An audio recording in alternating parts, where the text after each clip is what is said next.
तक्रार मागे घ्यायची आम्हाला. म्हणजे तक्रार कॅन्सल करायची. अरे हे काय चाललंय काय? आधी तक्रार करता, मग आता म्हणता तक्रार मागे घ्यायची आहे. आम्हाला काही दुसरी कामं नाहीत का? आमचा वेळ का वाया घालवता तुम्ही? सॉरी साहेब. तुम्ही कोण? काय हो मॅडम, तुम्ही वेगवेगळी माणसं घेऊन काय येता इथे? मगाशी त्या दुसऱ्या कोणीतरी आल्या होत्या आणि आता ह्या. नाही साहेब, ती माझी धाकटी मुलगी होती इरा. ही माझी थोरली मुलगी अक्षरा. अक्षरा सूर्यवंशी.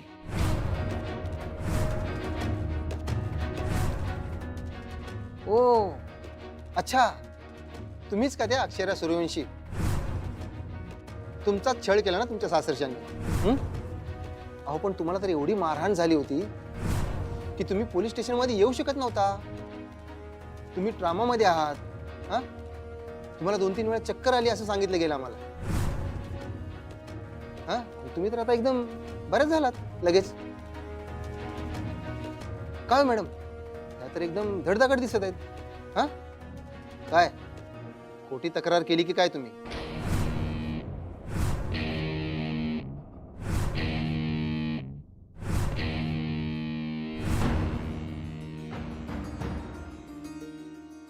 कुणी केलं तक्रार? अक्षरा आमोणकर. त्यांचं म्हणणं आहे की या मॅडमनी त्यांचा छळ केलाय. नाही नाही नाही, आमचं मन काय अजून बी हे मानायला तयारच नाही राव. मास्तरीनबाईंनी खरंच तक्रार केली असेल. त्यांच्याने आईसाहेबांची लई वेळा वादावादी झाली, भांडणं झाली, पण तरी बी मास्तरीनबाईंनी ते सगळे विषय एकदम समंजसपणे हँडल केलते. त्याच्यावर उपाय काढला होता. आमच्या संग बोलल्या होत्या.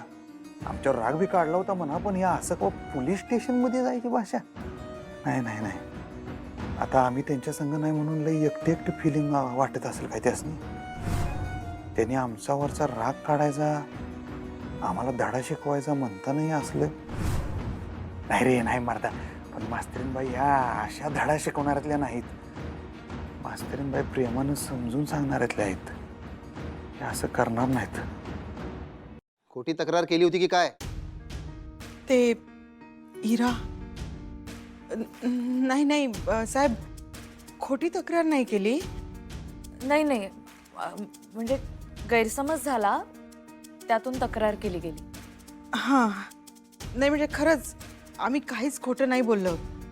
कसं आहे ना साहेब, खरंच तिची तब्येत बरी नव्हती हो.